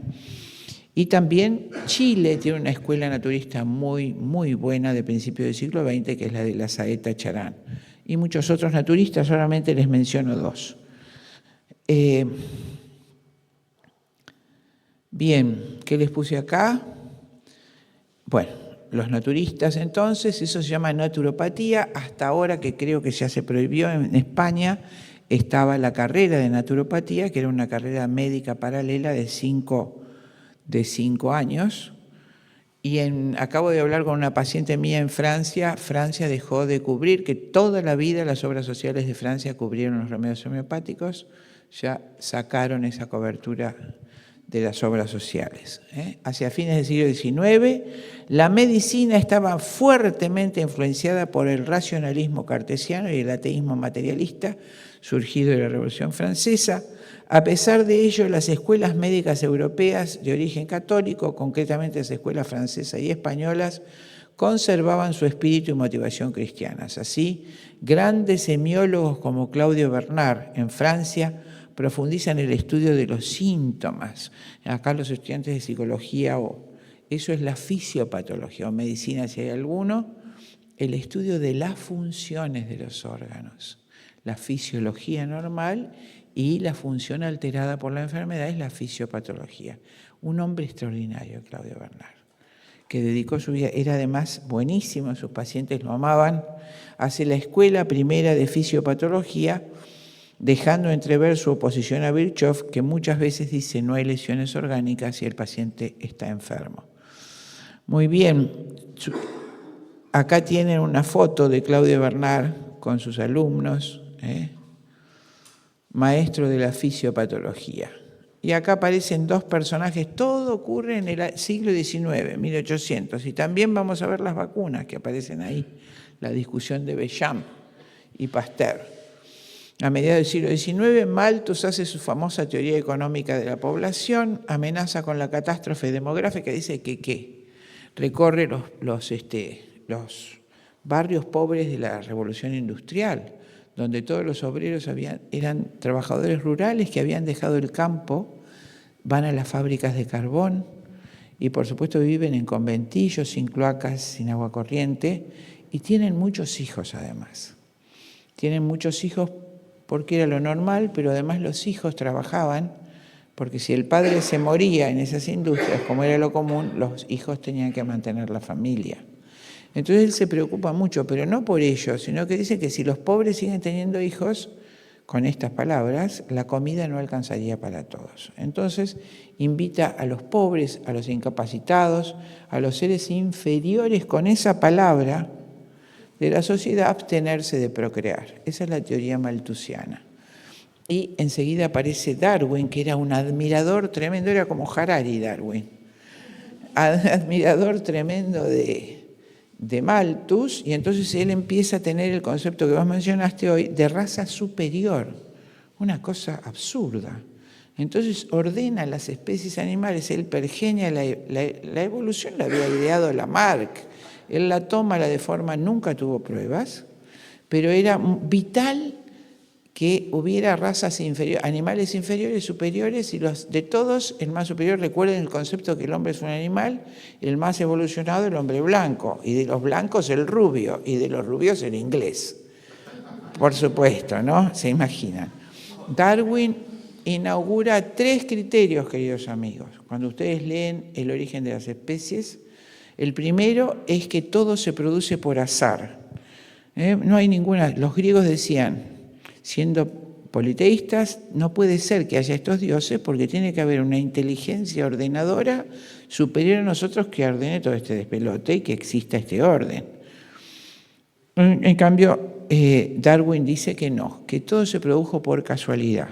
Eso ya fue refutado ampliamente. La teoría del origen inteligente de Beer dice, que es un matemático y estadístico, que para que una trampera de ratones se haga por casualidad, necesitan que haya 37 casualidades en el mismo momento, lo cual estadísticamente es casi imposible.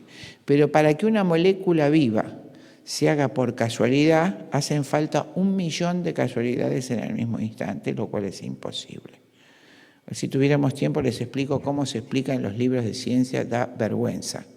El que descubrió el ácido, el ADN, Watson y Crick en 1951 descubren el ácido nucleico, ¿no es cierto? Que es la base de nuestra vida, el ADN, las 2 hebras de ADN. Entonces, cuando se cruzan las 2 hebras, la del papá y la mamá, si hay un error o una mutación, vuelve para atrás como un cierre de cremallera y se vuelve a unir. Y si se produjo la mutación es descartado, o si no, el ser que nace de cualquier especie es mucho menos compatible con la vida. Dice, no, evidentemente la teoría de la evolución y las mutaciones no puede ser. Entonces, dice Watson, los extraterrestres vinieron a la Tierra y bañaron con esperma y de ahí venimos nosotros. No, hay que tener mucha fe para creerlo, ¿no? Pero bueno, se maneja ahí la teoría espermática que se enseña en la Facultad de Medicina. Esto que yo les cuento es así. Me he dedicado varios años a estudiar, tengo una biblioteca llena sobre el evolucionismo. Es como que ustedes digan, estas computadoras, una espectacular, la mejor del mundo, la encontraron en la playa y resulta que se produjo por la evolución a lo largo de los millones de siglos, por las aguas que se movieron en el océano, apareció eso. Más o menos es así. Hace falta fe, pero bueno, es un dogma. Pero fíjense las consecuencias. Inglaterra inmediatamente hace ocultar. En ese mismo momento, Gregor Mendel descubre la genética, que tiene leyes. Las 4 leyes de la genética las pueden reproducir en el laboratorio. Descubre los genes que se cruzan haciendo las especies inmutables. Por eso el perro es perro, el caballo es caballo y el águila es águila, y nosotros somos un poco animales, pero bueno, unos más que otros. Inglaterra oculta la genética durante 80 años, impide que se publique, mientras publica a Darwin en todos lados. Pero ustedes saben por qué. Porque el evolucionismo justificaba la esclavitud, queridos míos. Para ellos los negros eran inferiores porque eran una raza biológicamente inferior. Y toda la economía inglesa durante 5 siglos descansó sobre la esclavitud de la raza negra. El apartheid cayó en 1993. Esa es la razón. Los que estén interesados, de los que estudien los mejores libros, bueno, son 4. El primero, Sermonti Fondi, La evolución, que son italianos traducidos al español. Y un médico argentino que murió hace poquito en México, Raúl Leguizamón, sobre el origen del hombre y los fósiles polémicos, donde muestra cómo fueron adulterados todos los fósiles que usan de prueba, incluida la rodilla de Lucy. Pero porque ustedes piensen siempre que se miente, ¿quién se beneficia? Nadie tiene obligación de creer nada y vos podés creer en la evolución. Lo que vos no podés hacer es decir que eso está probado científicamente. Ahí está ¿no es cierto? Entonces, primera consecuencia del pensamiento, los 3 corolarios del pensamiento de Darwin. Primero, que todo se hace por azar. No hay ordenador, y no hay orden. No hay orden natural. Entonces yo puedo hacer género con lo que quiero, o con un chiquito puedo hacer lo que quiero porque yo soy el padre y no hay ningún orden que me diga que yo tengo que respetar. La segunda cosa le llama struggle for life, la libre lucha por la vida. El fuerte debe prevalecer y el débil sucumbir, lo dice con todas las letras. Y el último párrafo, uno de los últimos del libro, El origen de las especies, dice así: entre todos los hombres debe haber una lucha abierta y no se debe impedir por medio de leyes o costumbres a los mejores tener el mayor número de hijos. En un futuro no muy lejano, que es ahora, las razas civilizadas exterminarán y reemplazarán a las razas salvajes del mundo entero. En el pensamiento de Darwin, fuera de Inglaterra, el mundo anglosajón, todas las demás eran razas salvajes. ¿Se dan cuenta por qué lo único que se enseña en todas nuestras facultades? Porque debe haber 1000 teorías del origen del hombre. Los chinos, qué sé yo, acá. No, solo tenemos que... Nuestros chicos tienen que tener una mentalidad darwinista, que tiene que ver con lo que dijo Hugo Esteban. No sirve, se tira. Sí. Sermonti Fordi, de Gilson, de Aristóteles a Darwin, Gilson es el fundamento filosófico de por qué la evolución no, sobre el origen de la vida y fósiles polémicos de Raúl Leguizamón. Hay muchos más, te digo, estos son los más claros, los más posta. Bueno, a ver si tenemos acá. Desde entonces la medicina, queridos amigos, desde Darwin, se considera la mejor herramienta de control y exterminio demográfico. Este criterio de exterminio racial selectivo tiene sus raíces en la aparición de estos 2 nefastos personajes, Malthus y Darwin. Margaret Sanger es la creadora del movimiento feminista norteamericano, que considera que el matrimonio es un insulto, era marxista, terriblemente racista, y la financia íntegramente Rockefeller, como en este momento los movimientos feministas son financiados por la Fundación Rockefeller y la Fundación Ford. Porque el primer objetivo de Rockefeller es deshacer la familia. Rockefeller decide, bueno, acá ya podemos prender, si no va, seguimos con la medicina, ¿no? Pero Rockefeller en ese momento, en 1901... No, la película completa se llama Endgame, en inglés, fin de juego, y es de Alex Jones.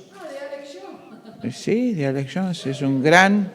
Hay curiosamente 3 estudiosos del gobierno mundial con el mismo apellido. Alex Jones, Alan Jones, que escribió Cómo funciona verdaderamente el mundo, que lo tradujo el coronel Roque Alonso en Argentina, y Michael Jones, que acaba de escribir El advenimiento del logos, que es también norteamericano.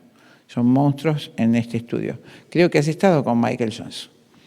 Bueno, en ese momento, en 1901, muere la reina Victoria, que es la que había hecho toda esta red en la monarquía europea de sus descendientes de raza superior.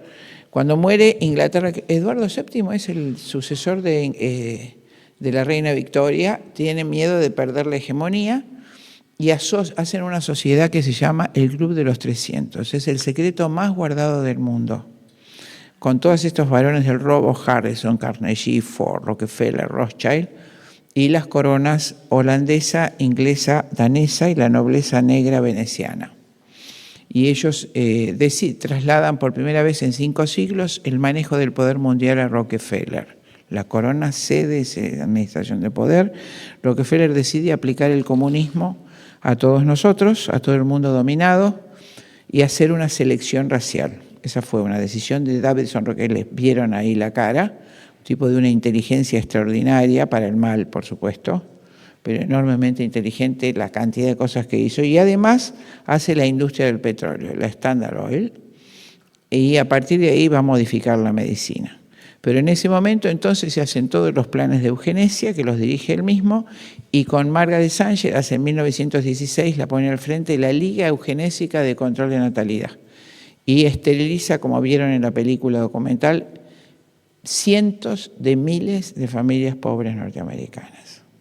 Y en 1930, en el barrio negro de Nueva York, en Harlem, hace la primera clínica de abortos para negros. Como ven, releva ministros y comadronas, enfermeras negras, para que los negros vayan a esterilizarse, pobrecitos que eran esclavos en ese momento. En ese mismo edificio, 30 años después, en 1952, hacen la poderosa IPPF, Instituto Federal de Planificación Familiar, Planned Parenthood, para imponer el aborto en todo el mundo subdesarrollado lleno de recursos como Argentina.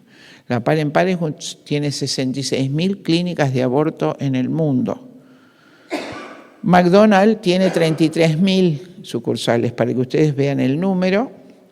En la página van a encontrar, cobra $400 el aborto con misoprostol, $800 el aborto quirúrgico, y vende promedio $100 cada órgano de los chiquitos de 8 o 9 meses abortados en el mercado internacional de órganos.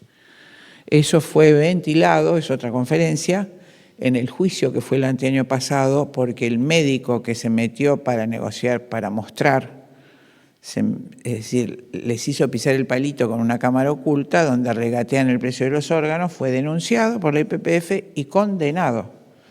Pero en ese juicio se ventilaron todos los videos que tenemos, ¿no?, de esta desgracia. Bueno, retomando, vamos un poquito al siglo XIX, ocurre que ya existían las compañías farmacéuticas, fines del siglo XIX, principios del XX, ¿y quién crea la drogadicción? Hace Rockefeller las gotitas de la felicidad, y Russell, el marqués de Tavistock, la familia Russell, dueños de laboratorios Russell, hacen y promocionan en propaganda en todos los diarios y revistas, tomen las gotitas de la felicidad, ¿no es cierto? Entre ellos, por supuesto, el que promociona es Freud, hasta que le da las gotitas de la felicidad de morfina a su mejor amigo para que sufría una polineuropatía y se hace adicto, y además le sigue dando, le aumenta la dosis y se vuelve completamente loco, le probó las gotas de morfina, claro, pero no para ahí. También usan cocaína y empieza el experimento que él hace, desgraciadamente. Freud, recuerden que era marxista, como Rockefeller quiere aplicar el marxismo. Y él dice así, cuando prologa sus obras, dice: no quiero ayudar al hombre a quien odio, quiero hacer la revolución en la mente del hombre. Entonces él crea, Engels, en el libro La familia y la propiedad privada y el Estado, de 1884, dice que los dos impedimentos para imponer el marxismo a nivel mundial, el comunismo, son la familia cristiana y la religión cristiana y la familia monogámica. La familia monogámica dice que mientras exista la figura del padre de familia, no se puede erradicar de la mente del hombre la figura de Dios Padre. Entonces, él sabe que la transmisión de la tradición se hace por la madre. Cuando él deforma el mito de Sófocles, que yo no sé cómo no se levantó Sófocles de la tumba y lo mató, que hace que Yocasta, que es la madre, sea la malvada que primero rechaza al hijo, después lo sobreprotege y después entonces lo castra para que se quede con ella. Por lo tanto, el chico o el joven que hace psicoanálisis, el primer fruto que tenés es que odia a su mamá y que todo lo que le transmite la mamá es mentira, es para usarlo. Pero él no lo hace por error, sino que lo hace a propósito. Tanto es así que crea Su Majestad Británica el primer instituto psiquiátrico de control mental y manejo de masas, que se llama Instituto Tavistock, porque lo cede la familia Russell, a pocos kilómetros de Londres, y lo pone al frente a Freud. Y Freud inicia el experimento con los jefes de la CIA que se mueren, entonces después usa a los enfermitos del Hospital Psiquiátrico Stanford. Entonces les hace psicoanálisis con ácido lisérgico. Los va drogando y les va aplicando una música que los incite al acto sexual, les da sexualidad, los impulsan a la sexualidad. 30 años duró ese experimento, de ahí sale también el programa MK Ultra, que no tenemos tiempo de desarrollar, pero el primer fruto de ese accionar del bueno de Freud fue el movimiento hippie de contracultura. Esos chicos fueron monitoreados hasta su muerte por Inglaterra. Cuando se hace Woodstock, los festivales de rock, se les dan grandes cantidades de ácido lisérgico, pero todos están registrados y a todos se les hace el seguimiento hasta que se mueren. Antes que eso, Inglaterra, cuando ya aprenden a hacer las gotitas de la felicidad, Inglaterra compraba en China la materia prima y tenía para eso la Compañía de Indias Orientales. Entonces empieza a filtrar a China las gotitas de opio, de cocaína, de heroína, de codeína, y empieza a generar adictos, un número enorme y creciente de adictos en China. Entonces, cuando tiene un número importante, le propone al emperador que le iba a pagar con las gotitas de la felicidad en vez de pagarle con oro. Por supuesto, siempre los emperadores de China habían proscripto y prohibido la drogadependencia, y hace las 2 guerras del opio. Inglaterra, ahí les puse una foto, con un saldo de 60 millones de muertos y 20 millones de adictos. China perdió, se debilitó completamente y después fue fácil pasto de Rockefeller, que va a financiar la revolución de Chiang Kai-shek y la de Mao Zedong, ¿no es cierto? La guerra del opio la hizo Inglaterra para introducir el opio en China. Total, para él son razas inferiores, recuerden siempre ese concepto, ¿eh?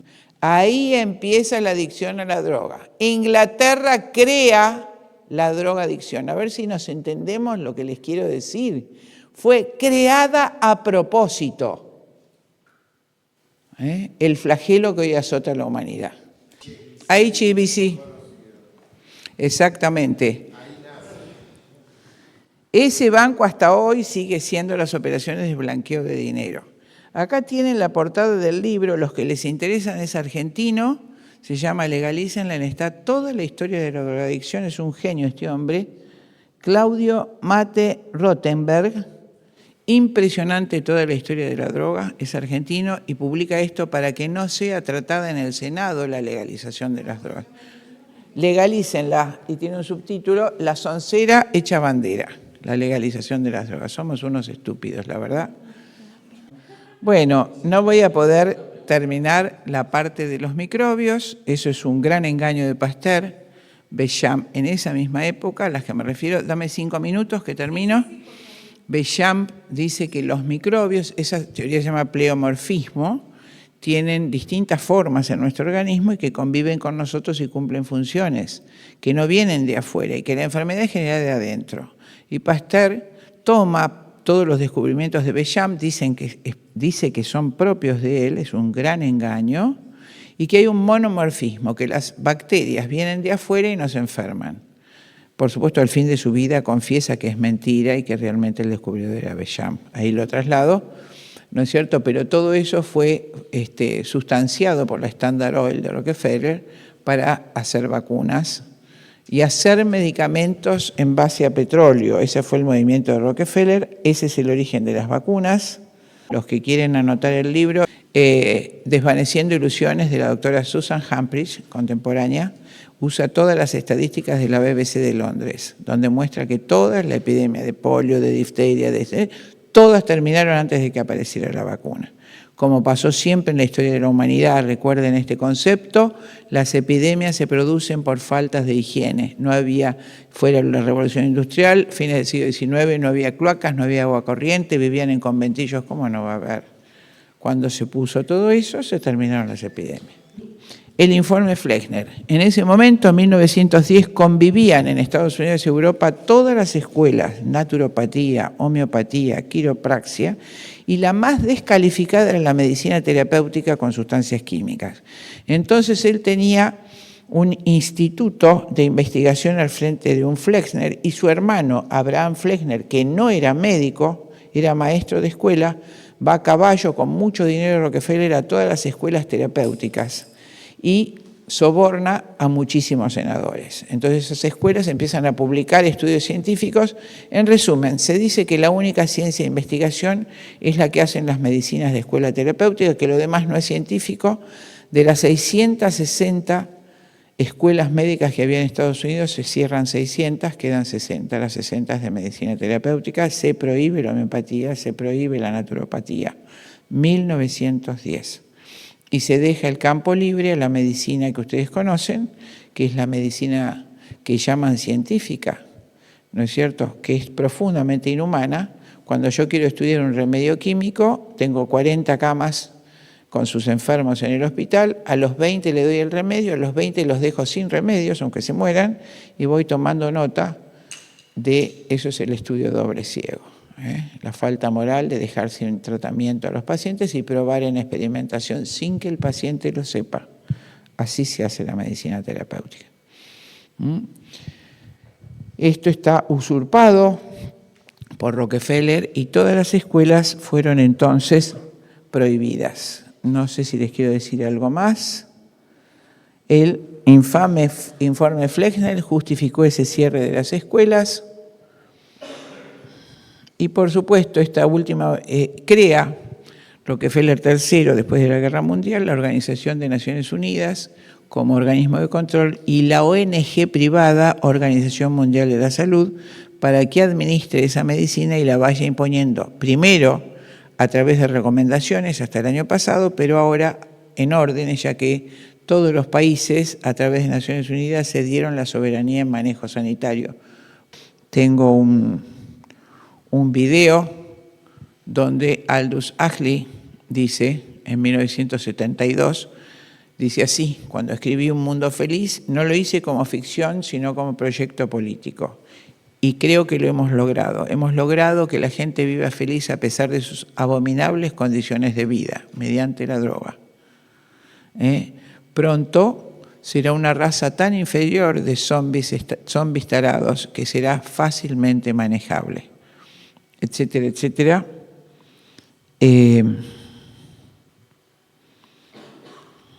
Por supuesto, la cultura de la vida versus anticultura de la muerte es la medicina actual.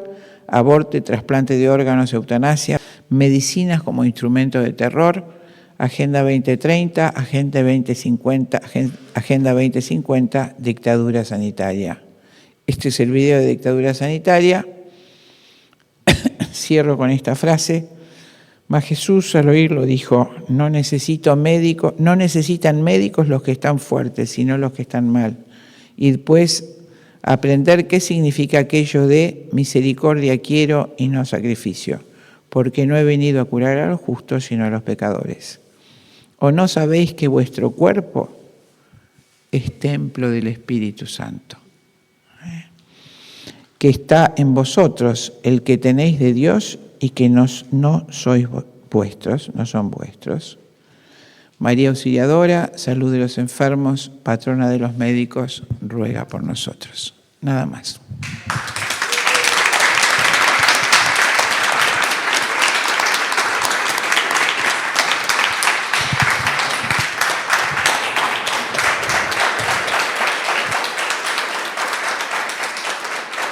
Bueno, gracias, chicos.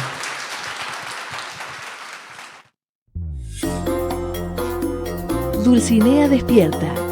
Un mundo de mujeres conscientes.